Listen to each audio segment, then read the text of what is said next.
I'm Councilmember Weezer, Chair of the committee. I'm joined by Councilmember Englander. This is the Planning and Land Use Management Committee. And if we could go to item number 6, and if that could be read into the record, please. I'm sorry, before we do that, we are going to continue item 3 to September 17th in this committee. And item 5, we will continue that to November 19th in this committee. With no objection from my colleague, is that fine with you, sir? Okay, so item 3 and 5 have been continued to those dates. No objection. Item number 6, please, is the director's report for the planning department.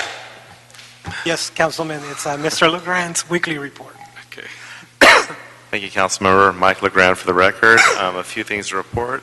We've been doing a number of stakeholder outreach resulting in the realignment of city departments and going out and discussing that proposal with the various neighborhood groups, and there's more neighborhood involvement coming. We'll be going out to a number of neighborhood councils throughout the city, including the Valley, in the next coming weeks with the CAO's office and the consultant matrix.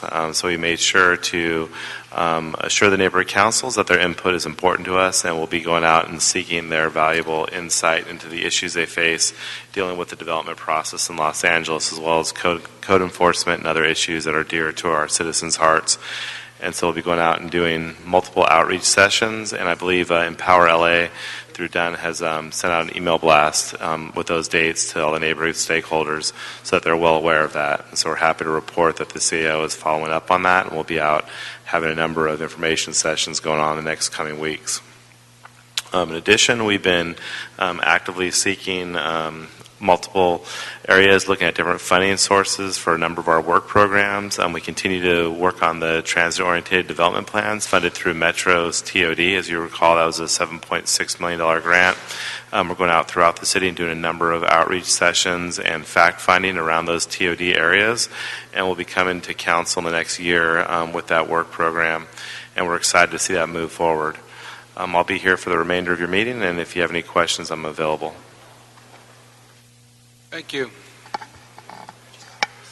Okay, so thank you very much, Mr. Legrand. Any questions? No questions? We could go to item number 1, please. Yes, council members. Item 1 is a motion, Labange Huizar.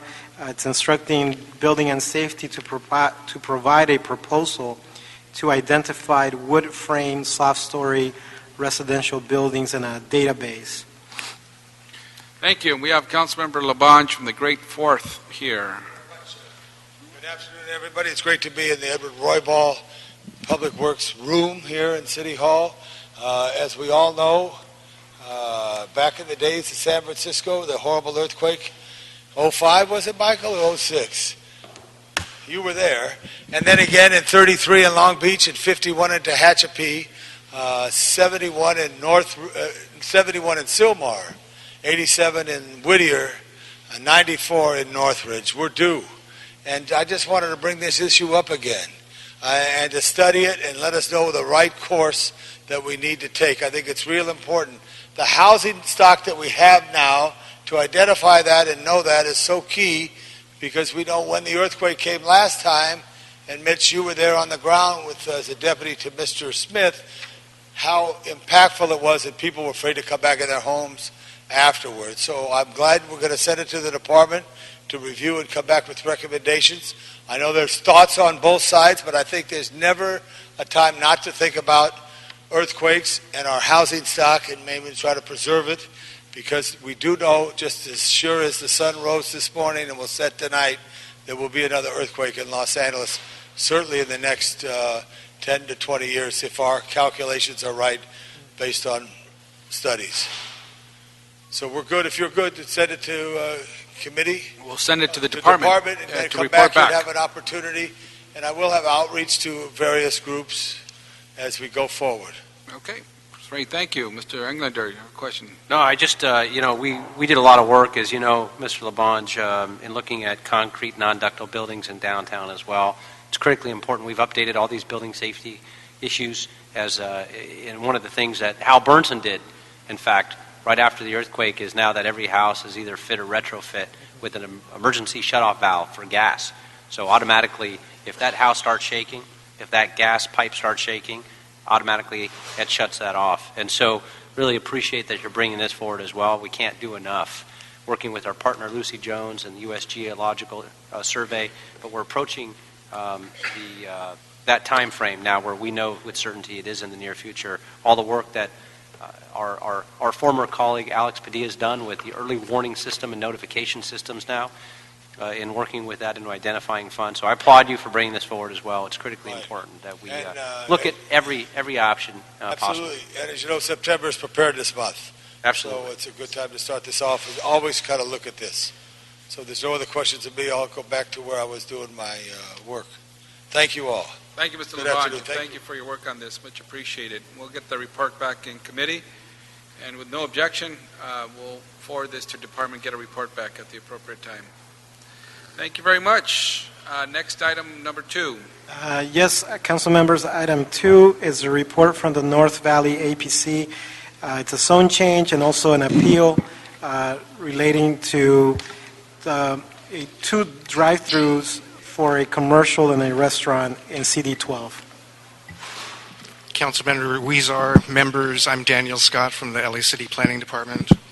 The case before you is a zone change from C2 and P to TQ C2 1VL and an appeal of a conditional use permit for the operation of 2 fast food establishments.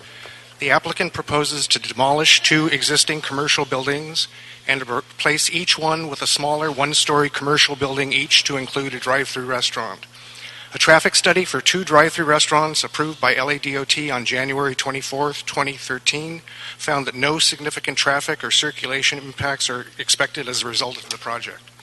It is staff's understanding that the applicant has added more pedestrian amenities such as outdoor patio seating, paved walkways, additional landscaping, and bike parking to the project. And that would conclude my report at this time. Thank you. Any questions now? We have some public testimony. Okay. Could we hear from the appellant first, please? The appellant and applicant, Tab Johnson. Good afternoon. Thank you for your time. I do have some handouts that I'd like to allow the council members to.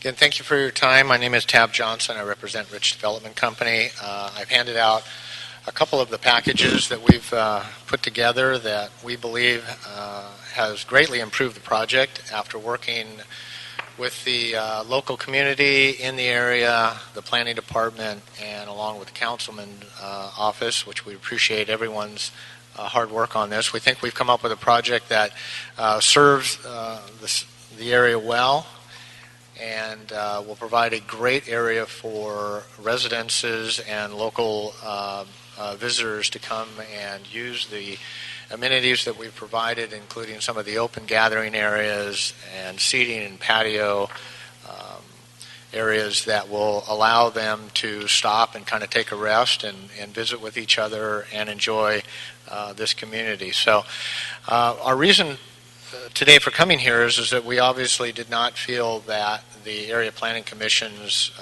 removal of our second drive-through was warranted, and we come here today asking for your recommendation for approval to allow the site plan as revised now to go forward and be approved by the council to allow us to have our second drive-through. We feel that because the LA Department of Transportation has reviewed our traffic study, has looked at 5 different intersections in the area, and has recommended that there will be no significant impact from this project to any of the intersections studied. And if you look at the back of the letter from the traffic department, you'll notice that they've also now subsequently approved our site plan. So we think that with those studies and the work that we've done to provide a lot more community gathering areas along with landscaping and shading and patio and trellises, we've come up with a project that will greatly enhance the area. This part of Reseda has not received a whole lot of influx of new strong tenants, and we think that by providing something like this, we're going to draw some of those tenants who have favored a more northern destination on Reseda to this part, and hopefully will kickstart some additional properties to see the value in increasing a project by investing some money, and will be the first domino that's kicked over to allow the balance of Reseda in this area to grow and prosper and become every bit as much as it should be. I think the items that we've added are somewhat self-explanatory. We worked very hard with Hannah Lee and councilmen along with local representatives of the community in providing these areas, and we believe our project now fits the tone of what everyone would like out there, and we ask for your support. I'm here to answer any questions that you might have, concerns you might have. Okay, not now. We will go to the other two remaining speakers, and then maybe we may have some questions afterwards. Or do you have questions now? No, okay. Okay. Thank you. Thank you. Our next two speakers are Edward Firestone and Don Larson.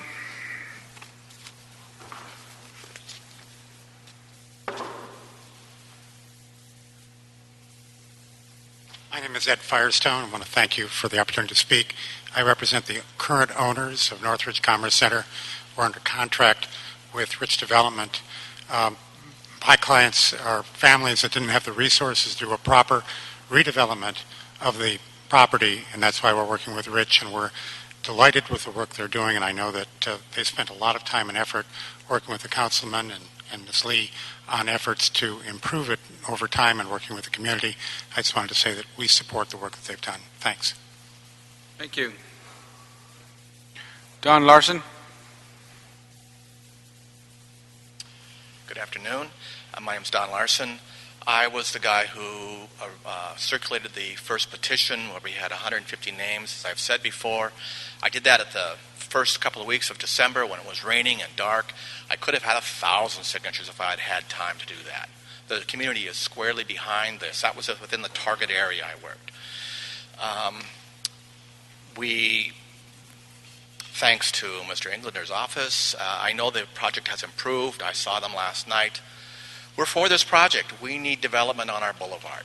I live right there. I've been part of changing this place.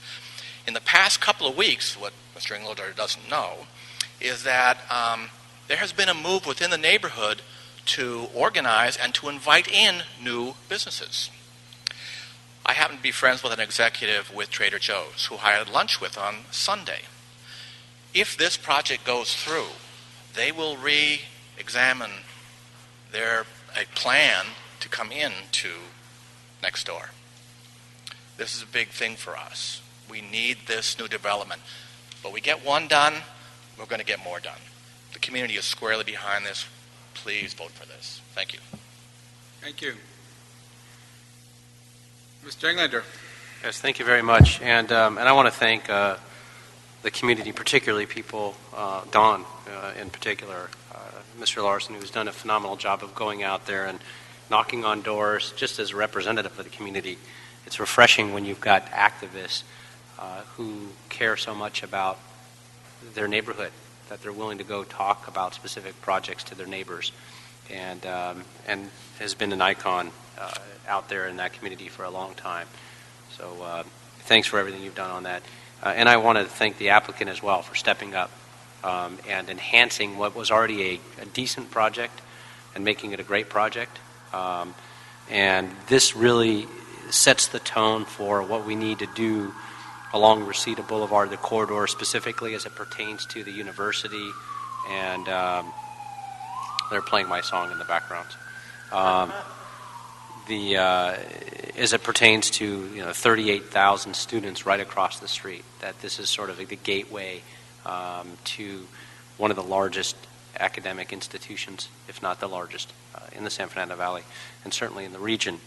And so this is really a gathering place that's important as we start down the path of a new vision for Northridge and the Reseda Boulevard corridor. So I wanted to thank the applicant for the enhancements. I understand, in talking with neighborhood council representatives who were opposed to this project, they were never opposed to the project. They were opposed to just the idea of 2 drive-throughs is what they shared with me. The conversation, just for the record, that I had with them is, what if we were able to get additional enhancements, and this could be a gathering spot for both cyclists and pedestrians, for students and faculty alike, for people in the community that live, work, and play in that neighborhood. And they thought that was a good idea, is what they shared with me. And so with that, I'd ask that the committee on the chairman's birthday approve both drive-throughs and substitute the exhibits, including the site plan, landscaping plan, and that the staff update the conditions according to the new plans. Okay, we'll move that and second it, and with no objection, approve that. Excellent. Okay.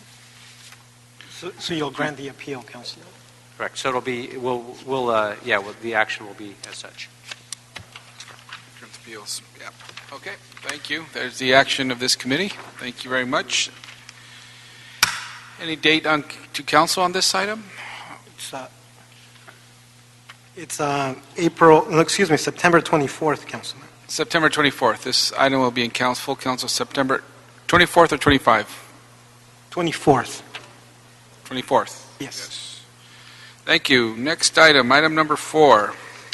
Yes, item number 4, Councilman, is an appeal relating to an action of the zoning administrator's denial of a height variance for a single-family home in CD5.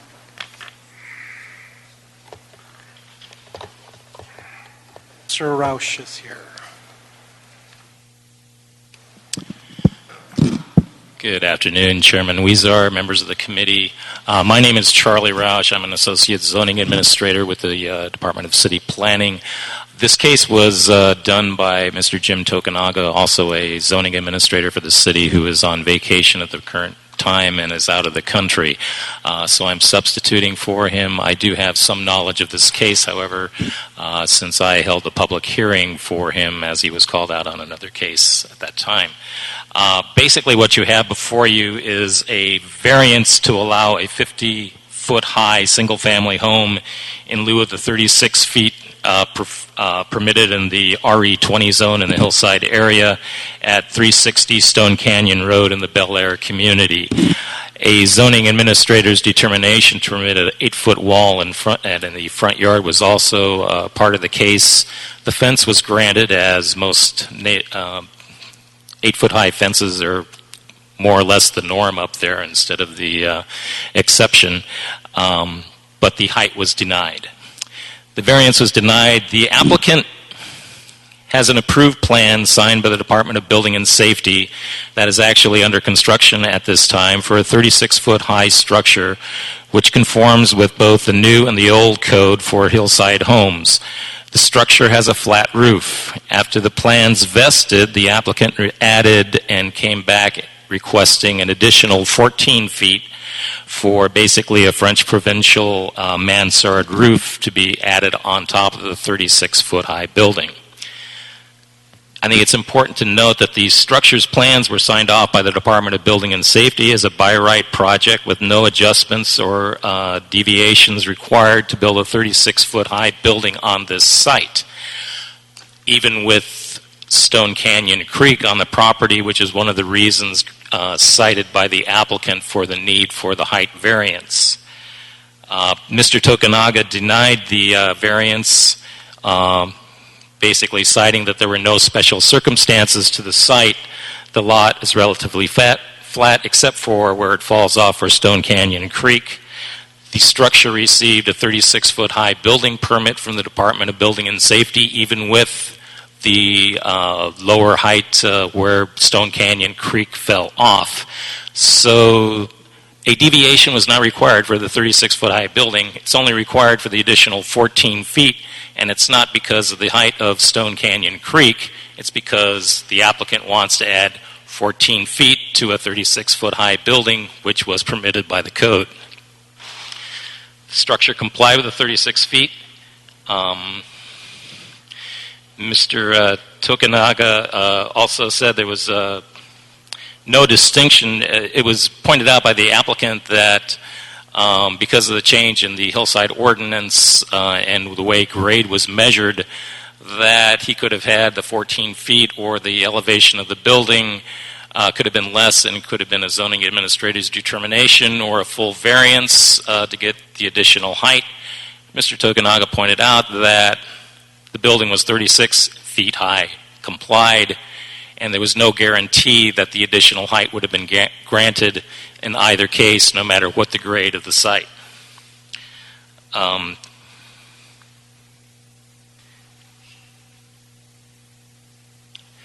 Mr. Tokunaga also denied it based on this fact that there were no special circumstances applicable to the subject property, such as size, shape, topography, that did not apply generally to other property in the same zone and vicinity. In fact, this is one of the flattest lots in that general zone. Most of the other ones are located on ridge lines, ridge tops, hilltops, and above the grade of the streets in the area.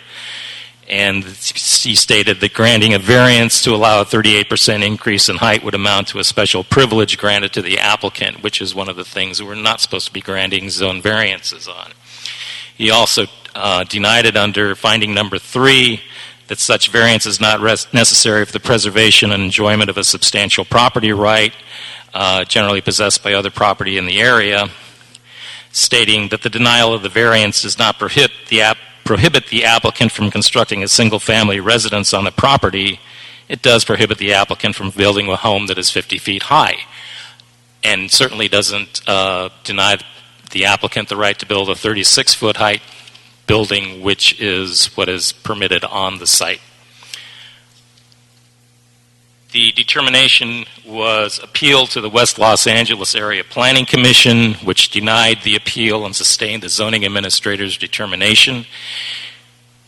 Council District 5, then Section 245, the decision of the West APC to the City Council, and appeared there on January 2nd, which was basically the second day on which the new City Council has been seated, and with the directions that the case be remanded to the Area Planning Commission because new information showed where the zoning administrator had erred in his discretion. It went back to the West Area Planning Commission and was again denied, and Council District 5, Section 245 did, and that's where we are today. I can't really speak as to what went on at the Area Planning Commission because I said I'm substituting for Mr. Tokunaga, and I was not present at that time. Thank you very much. We'll go into public comment at this time. The applicant is Rep. Ben Kim.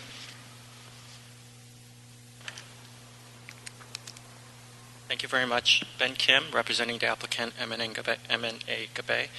I'd like to just clarify the height issue when it was referred to that the building is 36 feet in height. It's actually the correct measurement of the height that's permitted right now and is in construction is approximately 28 feet or so. And the zoning administrator's reference to the height being permitted for 36 foot is correct in that, however, it's not very accurate in terms of how the height is measured. The property is relatively flat, and that is correct. About 85% of the property, the building pad itself is flat, but the house itself is penalized by taking the lowest point, which is the datum point, 5 foot away from the westerly portion of the property, drawing a line straight down and measuring the height from that point. So from that point, it's actually 36 feet in height, but from the flat finished grade of the pad is 28 feet. So when you're out there and looking at the building, you're looking at a 28-foot high building itself, and not a 36-foot high building. What we're requesting is a additional height to allow for a roof to be placed on the building, the current building. And the denial for the variance was based on a hardship that does not exist or was not recognized. There are hardships on the property, and we have submitted findings for your review and consideration. Let me just refer that to the findings and also the of the property itself, the unique circumstances on the property. The property is unique in that there's a stream running through the property, whereas it really doesn't exist in other properties in the surrounding area. And that stream goes north to south and cuts across the property.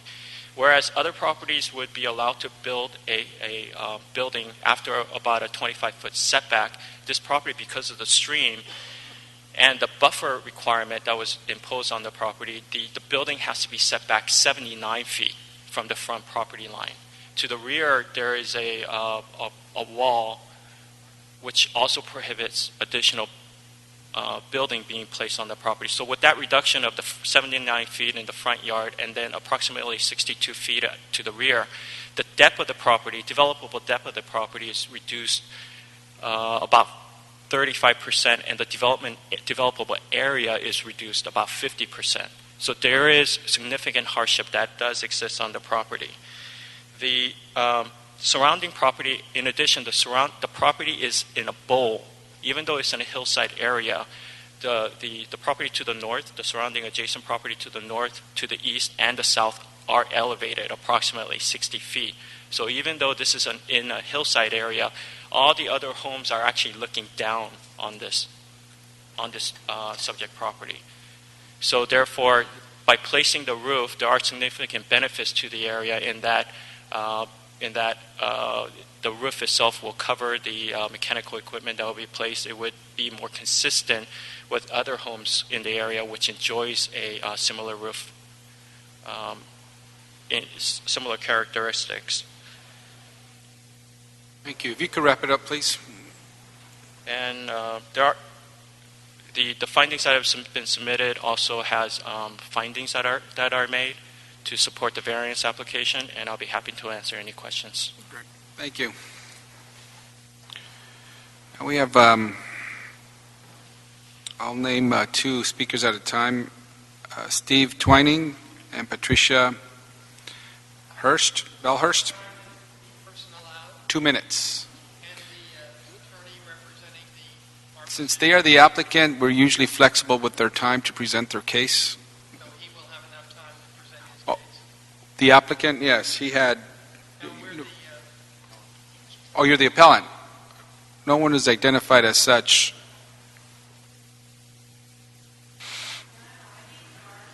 Who is the appellant? The appellant is the applicant, Councilman. Yeah, is the applicant, right? Yes. Yes. It's and one and the same. It's one and the same. Yes. So everyone else has 2 minutes, yes. And the first person is Steve Twining.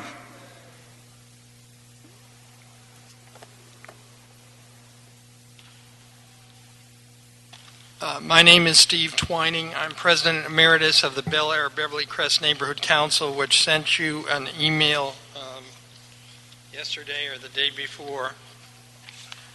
Have you received the email, do you know, in your file? It says, please find below the email sent to the Area Planning Commission on May 23rd with regards to the above referenced property. As current chair of the Planning and Land Use Committee, I wanted to inform you of the motion that was taken to oppose the request by the applicant to change parcel map conditions and to oppose the applicant's request for the Stone Canyon House of 50, to oppose the applicant's request for height variances to 50 feet for the Stone Canyon House. Okay, I attended both Area Planning Commission meetings. At the first meeting, we were told that they need this extra space in the roof for electrical equipment, for air conditioning, for stuff like that. The second, and also for beautification. I don't think that there's plenty of room to have the air conditioning equipment located adjacent. I must strongly object to Councilman Koretz's use of 245 two times. What's the point of an area planning commission with intelligent people making informed decisions who both went to visit the property 2 times and yet they're overruled by the councilman? There's something strange going on here, in my personal opinion. The property was graded, the adjacent property. What's most important about this is setting a precedent. If you allow this to go forth, the 50 feet will become a precedent and throughout the community. And they quote other properties in the area, but their permits were granted significantly before 2013, in 2007 and 2008, I believe. And also, it's a question of the measurement. Thank you. Patricia Bell-Hurst, and then Victor Marmon. Good morning, or afternoon. It's afternoon, sorry. I'm having a senior moment here. I've been a community leader, activist, whatever you want to call it, for over 35 years. I'm getting tired of coming downtown to fight the fight that you council persons have put into effect the codes.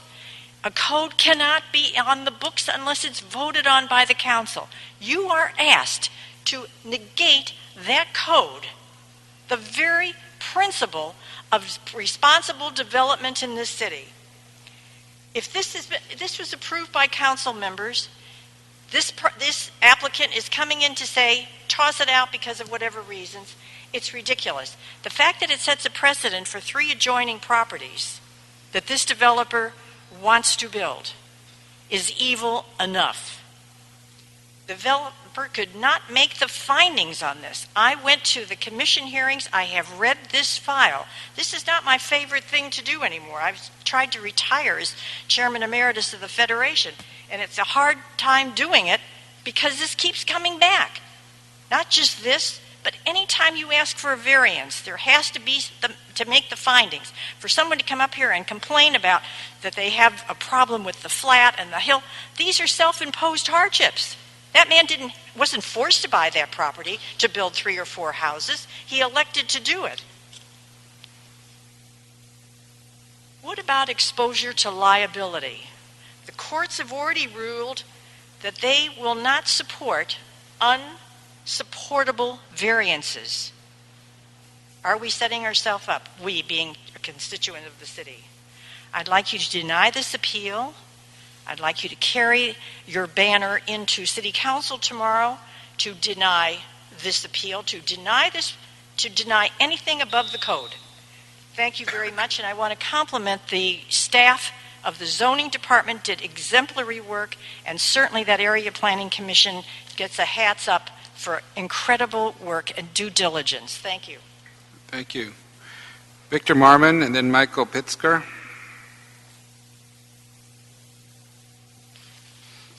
Good afternoon. My name is Victor Marmon. I represent Janice and Henri Lazaroff, the neighbors to the east of the subject property.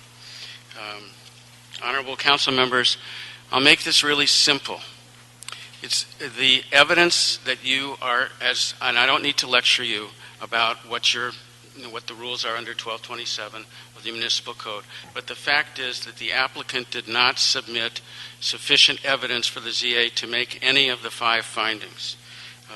The evidence before the ZA as to finding 1 was nothing. There was no practical difficulty or unnecessary hardship submitted by the applicant to the ZA. None. You look at the letter put in by the applicant's attorney, you look in their application, and you listen to what they said at the hearing. There was nothing. There is no basis for a finding to be made. The ZA did not abuse his discretion or make an error. As to finding 2, the applicant said only 2 things: irregular shape and the slope of its site are special circumstances. However, the applicant created the shape and the slope of its site. The applicant subdivided the property. The applicant graded the property to a flat pad. Moreover, the applicant admitted in its letter from his attorney submitted to the ZA on January 8th that existing dwellings on adjacent lots are built in the same general slope condition. There are no circumstances, there was none before the ZA. The ZA did not abuse his discretion or make an error regarding finding 3. There is no evidence in the record of practical difficulties or unnecessary hardships, as I said above. There are no special circumstances. This property is situated very similar to other properties in the area. Third, the applicant cited 5 variance cases, 4 of which are not, I'll try to be brief, 4 of which are not in the vicinity or in the same zone. I want to raise one other thing, and that is that the applicant has said that it will make a prettier house, it will hide air conditioning, and the courts are very clear that attractiveness of design lacks legal significance and is simply irrelevant, and that's the Orinda Association versus Board of Supervisors case. We request that you deny this appeal. Thank you very much. Thank you. Michael Pitzker and Marion Dodge. Good afternoon, council members. I'm Mike Pisker, a consultant to Mr. Marmon and the Lazaroffs. The applicant has thrown at the ZA, the APC twice, and council many reasons for needing the variance. I will attempt to quickly highlight some of those reasons and explain why they do not support the variance. First, we've heard the site is constrained by the creek and a large retaining wall. Well, between the wall and the creek is about 1 1/4 acres of flat graded space. The flat area is one of the largest flat areas within a 500-foot radius. In addition to the permitted house, which will be one of the largest within the 500-foot radius, their site plan shows room in a spacious yard for several amenities typical of a Bel Air estate home. Second, we've heard the creek has a buffer zone. Well, the buffer zone is similar to a setback from a property line. The 10-foot buffer condition is modest compared to what would have likely been required by California Department of Fish and Wildlife. Furthermore, it is a condition that was accepted when the applicant agreed to the parcel map conditions back in 2006. Third, we need the extra height for our HVAC system. Council members, we submitted to the APC and now to you a letter from a mechanical engineering company demonstrating that additional height is not needed for a system. Finally, the site was in a floodplain, true, but again, this was known by the applicant in advance and addressed in their original site design, which again is permitted, and a very important point here, can be completed as permitted. The zoning requirements that states height is the lower of finished or natural grade considers that some sites in our area are filled for various reasons, including the need to address the flood zone. Mr. Kim's remarks earlier about height were inaccurate for several reasons, including the fact that they chose to put the house near the stream, and they actually placed fill over 95% of the footprint of the house. In conclusion, there clearly is no hardship here since the applicant already has a building permit and has completed most of the framing for a 2-story home with a large basement and below-grade parking. The other was made by the applicant's own attorney when asked why they feel they need the variance, and their response was that someone screwed up. Council members, the zone variance should not be granted to bail anyone out from their own mistakes and a self-created hardship. I strongly urge you to deny the applicant's request. Thank you. Thank you. Marion Dodge, Tanya Hackbarth.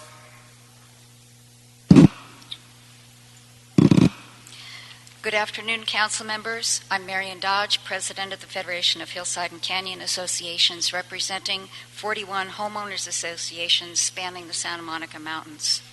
The Federation is very concerned about Councilmember Corrett's use of Section 245. A 245 should be invoked on a limited basis under special circumstances. Councilmember Huizar appropriately used a 245 in order to save 20 acres of open space known as Elephant Hill. His action benefited the entire community of El Sereno. On the other hand, the 245 before you today appears to benefit one property owner at the expense of all his neighbors. It is also at the expense of the entire baseline hillside ordinance, which was overwhelmingly adopted by council. If you recommend this request for a height variance, that cannot meet any of the required findings, you are setting a precedent that will undermine the integrity of the Hillside Ordinance. Not only that, as Councilman Huizar noted in April, when a previous 245 was overturned by the court, you are opening up the city to litigation. The court has already ruled that the city cannot grant a variance if it does not meet the findings. You should uphold the decision of the ZA and of the West Area Planning Commission. Thank you very much. Tanya Hackbarth, and Yes, Janice. hello. Tanya Hackbarth. I am the neighbor next door to this property. I'd like to read into the record that we were not notified of this hearing, and it was only because of my association with knowing about it that I was informed to come down here today, but I do want it on record that we, as the adjacent homeowners, were not notified that this hearing was taking place today.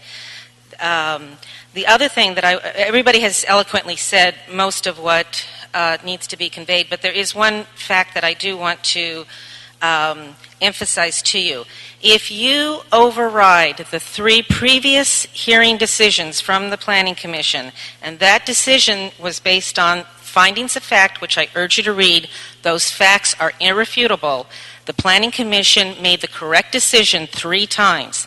The reason the applicant is asking for an appeal is to set a precedent. He wants a precedent set because we were notified on Saturday that he has intention to file for a 53-foot variance on his property next door and build a second home that will be even taller than the one he's requesting today. He has no hardship. He has no reason other than he wants you, through a series of smoke and mirrors, to approve 50 feet so that he can come back in here somewhere down the road and get you to approve 53 feet, which is significantly outside of any ordinance that's been passed in the last 10 years. This is a notice here supposed to be heard on September 25th, which applies to the house directly next door. He has plenty of time to design whatever he wants to design on his second home and potentially his 3rd and 4th home that he can build on this site. That is the reason that he wants you to overrule the Planning Commission. He wants to set a precedent. The findings of fact that the Planning Commission found were sound and correct findings, and I am here to appeal to you to uphold their decisions. Thank you. Thank you. Janice Lazaroff, and you're noting here that you want to yield your time. Ma'am, we do not yield time. We cannot yield time, so that is, do you still wish to speak, Janice? We do not do that, ma'am.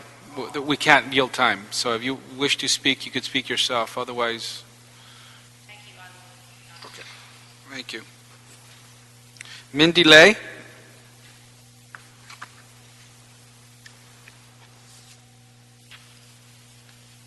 Good afternoon. I'm Mindy Lee. I represent the property owner 2 homes down from this house on Stone Canyon, and I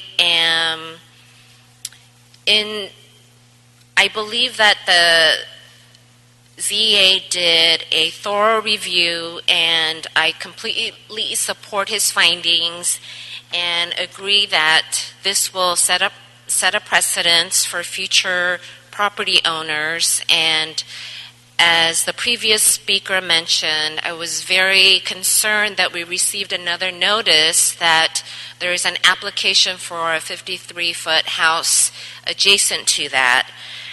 This height variance is not to residential scale. We're concerned about the potential view obstruction and the effect that it will have on the house that we're currently renting out, and the lease is coming up, and so we're concerned about the value. And also, they've already started construction with an approval of a 36-foot height home with a flat roof, and I think they should just continue to go along with that plan. Thank you. Thank you. And from Council District 5, Sean Bayless.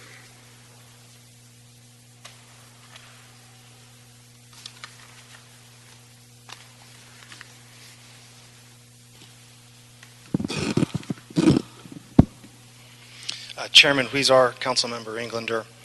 Before you today is a height variance for a two-story, single-family home located within the 5th Council District. Our office has been working with the property owner, the Bel Air Homeowners Association, and the surrounding community for the past few years on various issues. The one issue, however, that plays an important role in today's hearing is that of the waterway located on the property. Councilmember Caretza stood with the Bel Air Homeowners Association and the surrounding community in its desire to maintain and protect the existing waterway. This requirement was cemented when the City of Los Angeles conditioned the subdivision of the property and placed both a 15-foot buffer and an additional 10-foot buffer on the property to protect the waterway. This city-mandated protection, while supported and important, has caused practical hardships on the property.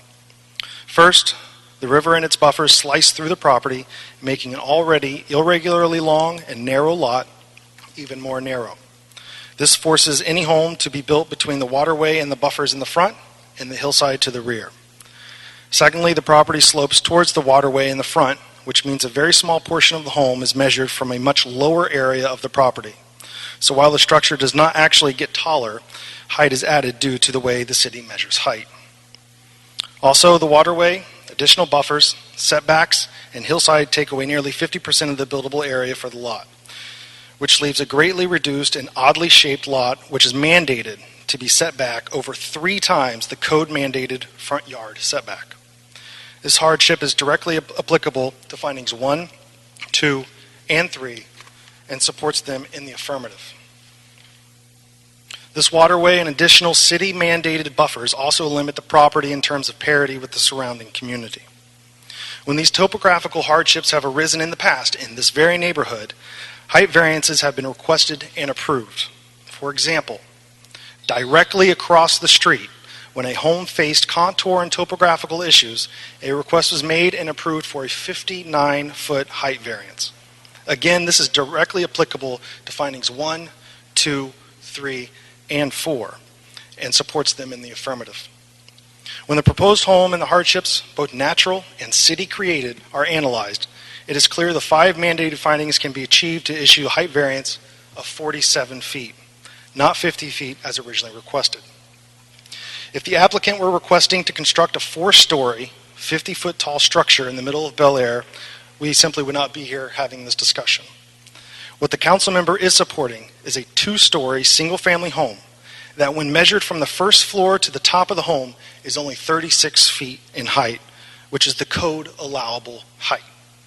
To allow this structure variance, to allow this structure to have that 36-foot height, a height variance of 47 must be granted. The council member feels the associate zoning administrator erred and abused his discretion when not properly addressing these many factors, and feels the 5 mandated findings are made in the affirmative. We therefore ask that your committee move to overturn the associate zoning administrator's March 19th, 2013 decision in denying the requested height variance, and approve the height variance of 47 feet in lieu of the requested 50-foot request as supported by the findings. And happy to answer any and all questions. Thank you. So the councilman's position is that the 50-foot height is required, if you could summarize it in a couple of sentences, because the actual height of the home is not 50 feet. It's actually about currently 28 feet, and with a granting of 47 feet puts it from first floor to the top at approximately 36 feet, which is code height. Okay. And do you believe this might be self-imposed? Well, no, actually the city mandates that the waterway not only stay there, but it mandates that it have a 15-foot buffer, and also mandates an additional 10-foot buffer on top of that. So we, as the city, have mandated this waterway, which many other property owners either A, don't have, or B, have covered and culverted. This property owner almost stands alone as one of the few in this immediate area to have this. And we require him, mandate him to maintain it with additional buffers. So he's got a long, odd-shaped lot that then slices it long ways with a river in the front of it. So that's why we actually have, at minimum, a 79-foot setback, when a 25-foot setback is actually mandated by code. And that's through just a requirement through the river and the additional buffers. Now, you cited some other examples in the area where there's been something higher than what the code allows. Yes. And those were granted through a variance? Yes. Did they have similar issues as this one? Or? Actually, the home directly across the street built a somewhat mountain and then placed a home roughly twice as large as this one on top of that. But because of the topographical meaning, we measure 5 feet out from the lowest point. That home requested a 59-foot height. Now, that home is not actually 59 feet tall. It is shorter, smaller. It's still taller than the request of this home, both in reality and in code measured height. But that home actually has been described as looming over all of the neighbors, but I don't believe there was any concern at that time when that was approved. Okay. And just to be clear, this is a municipal code. It's not a... okay, that's fine. Thank you. Any questions? Thank you.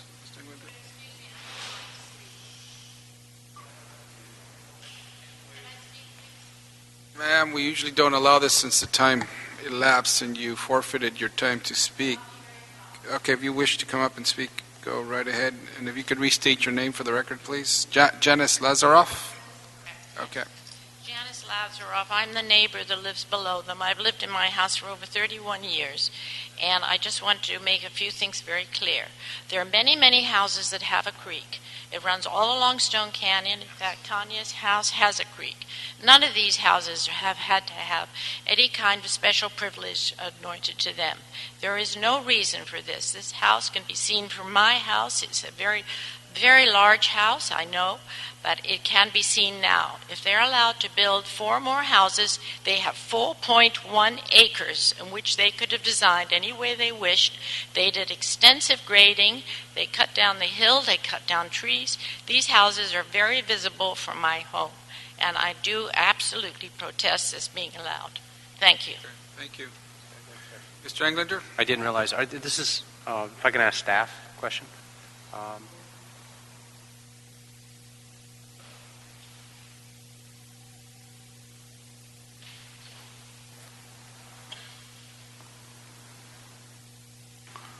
This entire property is a little over 4 acres, is that correct? That is correct. And then what they're proposing was 1 home on each acre? This parcel, my name's Charlie Roush, Planning Department. This parcel originally came in a few years ago as a 4-lot subdivision, a 4-lot parcel map. An environmental clearance was done, and that's where the language about the creek came in. It was eventually the applicant withdrew the 4-lot map and substituted a 2-lot subdivision. So right now there is a parcel map, which I believe has been granted and effectuated for a 2-lot subdivision, and that's what's on the site right now. Okay, and they're saying it's 4, but either way, the worst case, it's 4. 1 per acre, as I'm assuming. A worst case scenario would be 4, 1 per acre, but because now that this building has been built in such a way, unless they can subdivide off an acre or 20,000 square foot lot to the north of that, you probably couldn't do that. I'm not sure what the conformance of the existing houses are. And what was the level of environmental clearance on this? This received a mitigated negative declaration, which was appealed to the Area Planning Commission, and at that time they added the additional language to keep the creek daylighted and to require the additional 10-foot setback from the top of the slope at the request of the Mountains Conservancy. Got it. Okay. Thank you. Okay. Thank you. We've heard the testimony, and we'll move the request of Councilmember Koretz to approve the appeal, adopt the findings of the findings. Have they been reviewed by the City Attorney's Office? Well, we have looked at them, but what you have to do is they're factually based, so Yeah. you have to determine whether you think that they meet the required findings in the code, and that was explained by the council office. We saw that, yeah. Okay, but they're good as to form? Well, they do address those findings, but, you have to ask yourself whether you think that there are facts to support Gotcha. those. So we will move to approve the appeal, adopt the findings of Plum as findings for council, and overturn the ZA's decision, and approve the height variance, and adopt the MND. Is there a second to that? We'll second that, and we'll move that item to council without objection. When is this coming to council? What, tomorrow? This is in council tomorrow morning at 10 a.m. Okay, thank you. Any other item on the agenda? Public comment, Councilman. There are no items for public comment. This meeting is adjourned. Thank you.